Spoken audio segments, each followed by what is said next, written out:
Good afternoon, people. Today I'm actually going to do a little walk around tour of the Scranton munitions plant in Scranton, Pennsylvania. Starting off, what we see here is right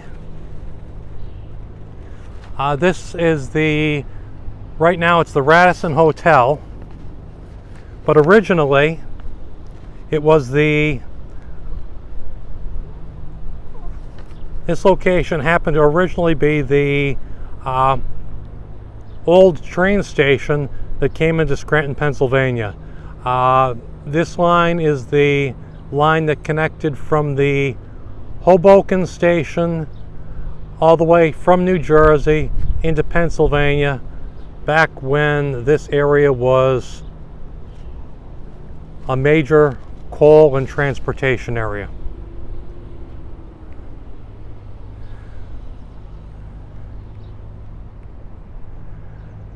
Location I'm at right now is the Scranton Iron Furnaces.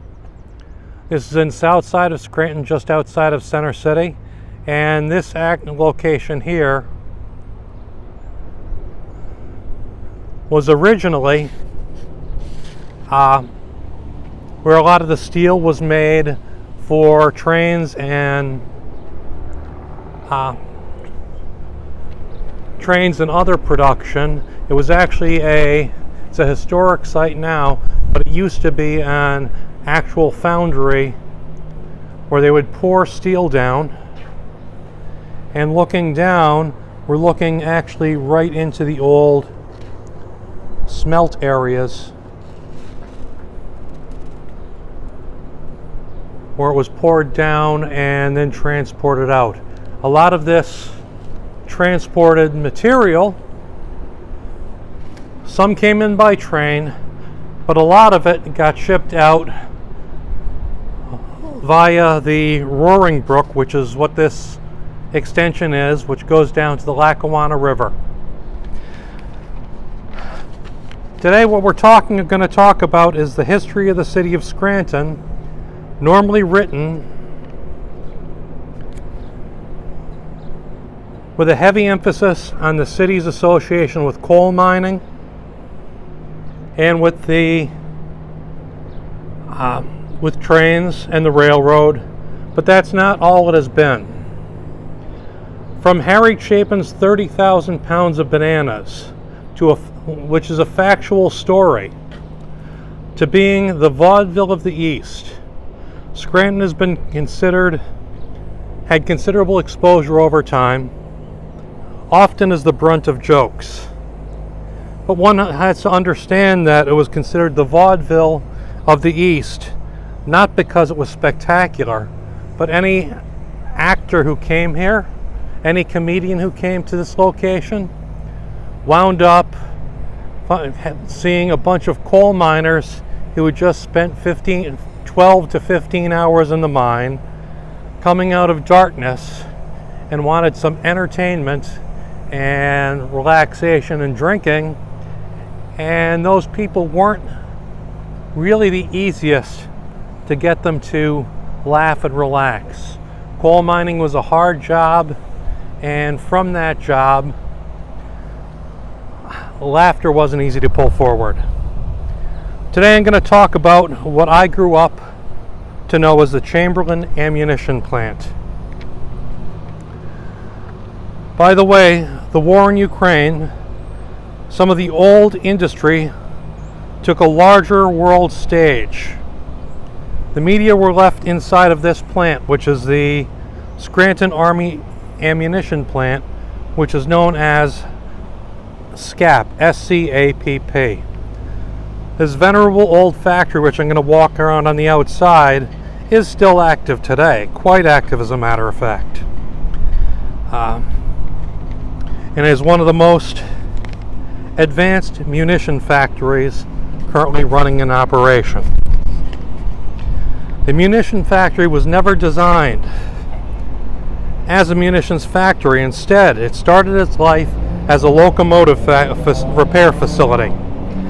The association with Scranton with the railroad starts way back in 1853.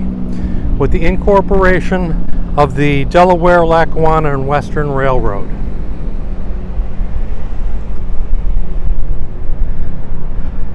Back in 1905, down below this roadway,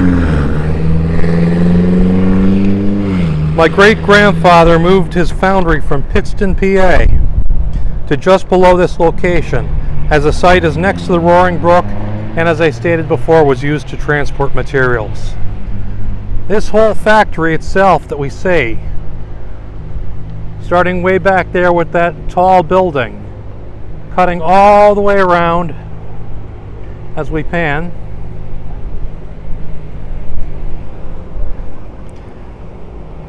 was originally in 1905 was designed as a steam locomotive facility.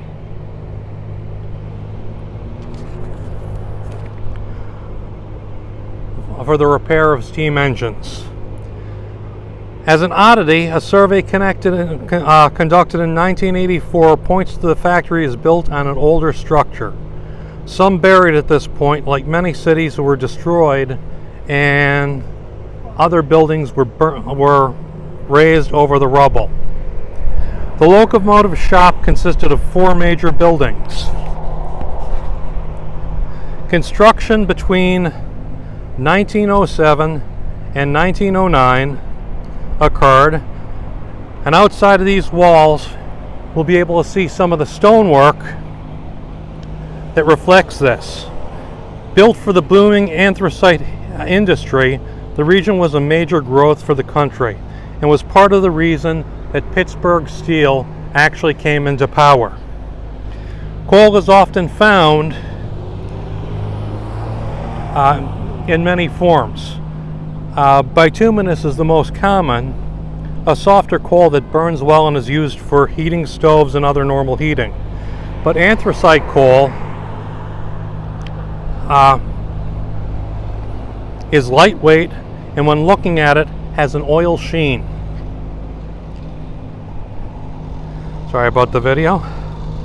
Has an oil sheen and fracture lines similar to shale. But the most important part is because of the density, it burns much hotter and has less impurities.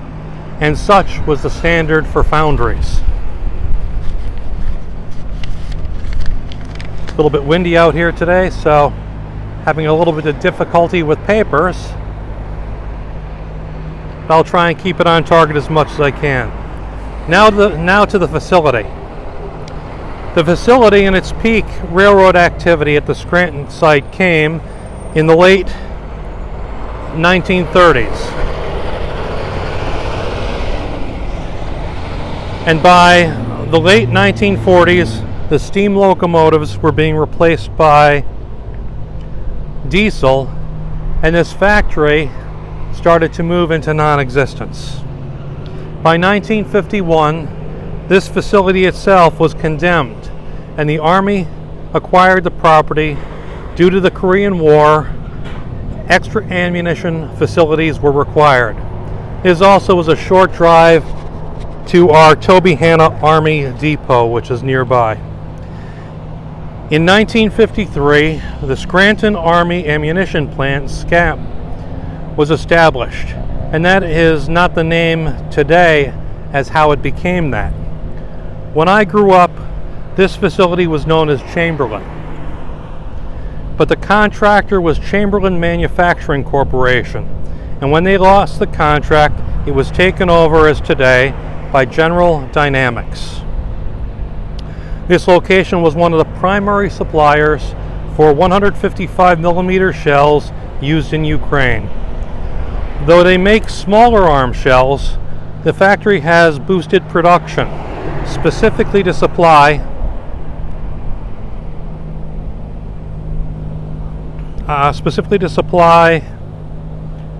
Ukraine, and now as more countries realize the shortage, quite a number of allies see a larger need for a increased stockpile. The odd thing is this factory was once only a few left on the chopping block as the U.S. military had moved away from direct warfare and more to planes and missiles. The production at this facility was doubled in the last few years, and they're hoping to quintuple it with new equipment. Of the shells produced at this facility, they make 105 millimeter, 155 millimeter diameter projectiles, including the M795, 120 millimeter family of projectiles, M107s, M804s, M485s, MK64-2, and the M110 shell. The facility itself holds no explosives, as is intentionally separated from them. The shells are formed and shipped to the Army bases where the explosive charges are added. This in itself prevents a hot foundry spark and the materials to accidentally ignite the powder, causing damage to both the facility and equipment. Prior to the Ukraine war, this facility produced 140,000 155 millimeter shells per year, but that has now increased to at last notice at least 280,000 a year. The goal was to upgrade and set a 24-hour, 24/7 shift to increase production eventually to 600,000 shells a year. While this facility comes online fully, we'll have to see when that happens, though they are currently now running weekend shifts that they did not beforehand.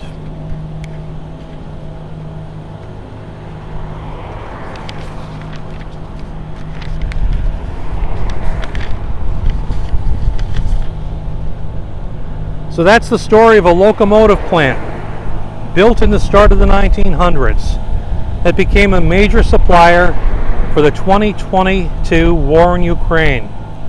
Directly behind this facility, is the Steamtown Train Museum and National Historic Site. Old trains, the turnstile, and facilities are there free of charge to come and visit. So even with the old foundry shop gone, you can still stop by, take a look from the outside of the Scranton plant, the iron furnaces, and across the street, then wander to Steamtown, a place where at one time coal was king. Now we're going to take a brief walk across the street and take a closer look at the facility from different angles, including some of the signs that are actually up on the building from those original days.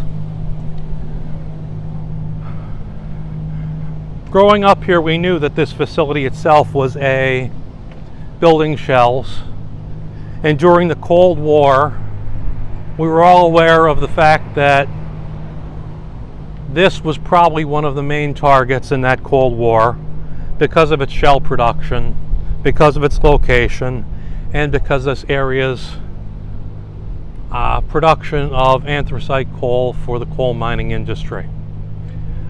This no longer is the case for most of it, but this shell plant is one of a few that are left. Eventually they're going to build more shell plants in Texas, I believe, and in Canada, just to increase shell production for the United States. But this is one of the few active facilities around. As we move up, I'm going to wander over here and take a picture of bring you over to the old railroad sign here on the side of the road. And once that's done, focus in on some of the building structures that relate to when it actually used to be part of the Lackawanna Railroad system.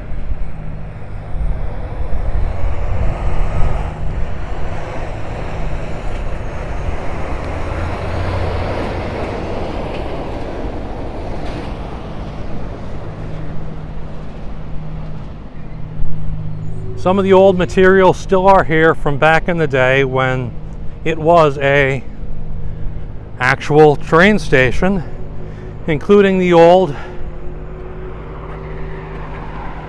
D, L, and W rail signs. And on the side of the building here, as we look up, if I can get an angle on it,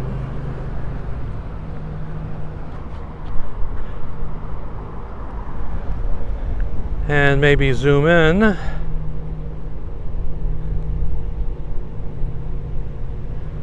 that right there is it says it is the erecting shop.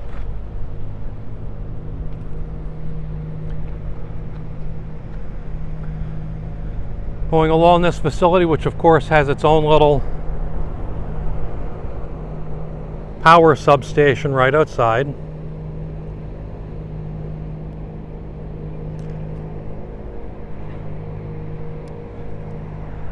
We're going to take a look at some of the other signage going around.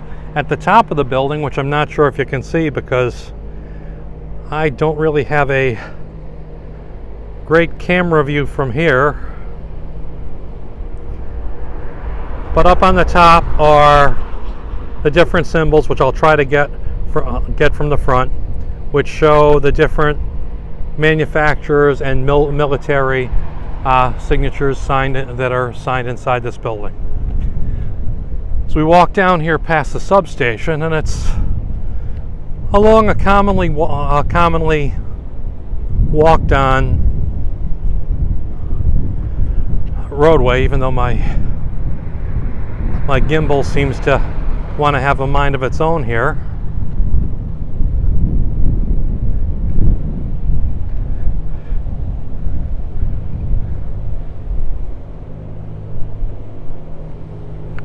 We're in a small town, and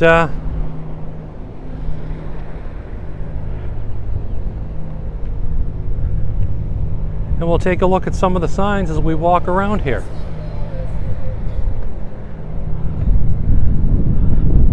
Some of them are unrelated, like these signs over here, which are qualified personnel on that. It's because this is a PP&L substation that's outside of the facility itself. So this, even though it is a secured area, isn't really owned by the military directly or the military contractors.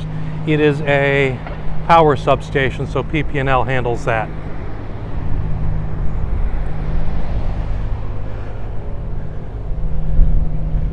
Now we're going to walk down here towards the entrance fence, where we'll see some of the signs here. Hopefully get some of the signs on the top of the building, and we'll see what goes on.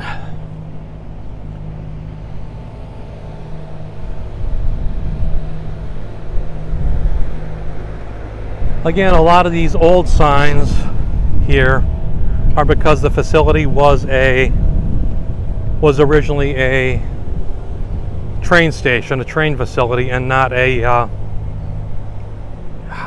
damn gimbal. Was a train facility and not actually a facility for military use. As we can see here on the gate itself, you have your standard, if I can zoom back out if it lets me, standard military signs of the no trespassing and the normal armed munitions place. And on top of the building, we have all of the symbols that are up there. I certainly am, sir. Yes, it is on a public street, sir. What's that?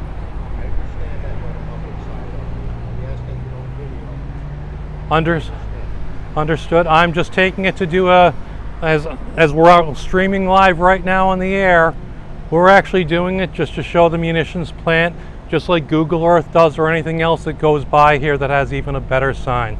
I'm doing a historic thing about the history of this facility, and on the outside on the sidewalk it's open game. So I understand that your facility has had problems with protesters. I support Ukraine, and I'm happy that this facility is doing what it's doing. It's doing a wonderful job, and I'm fully for it.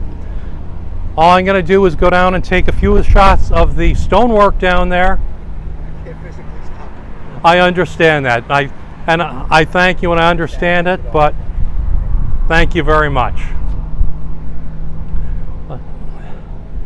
Kind of expected. Whenever you come around a base like this, you always get the pushback that it is a warning, a restricted area, and I'll come back to that if I can get my sign to actually zoom back out, because they try and keep photography of this area to a minimum. But in truth, a lot of this area, as I said to the gentleman, it's on Google Earth. It's visible from the street. It's not like the outside of this building walking around is anything sensitive. And by the GIS surveys, their property line starts at that fence. Anything outside that fence is public. Again, it's not going inside the facility or showing anything that is not publicly viewable from the street itself. What I'm actually going to do now is come down to one of the old closed off gate areas. Which unfortunately, some of this stuff that's here, though it's historical, has wound up falling into a bit of disrepair.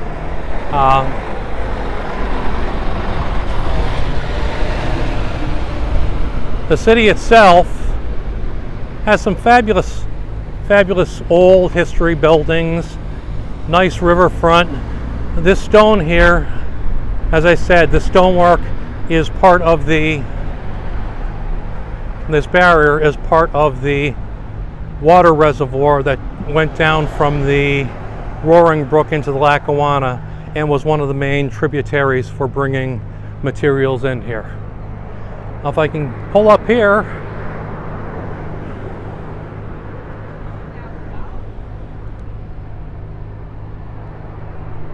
my phone really doesn't want to does not want to continue with this, so I'm going to hop back on and try and zoom back out. I'll pick this up in the next video.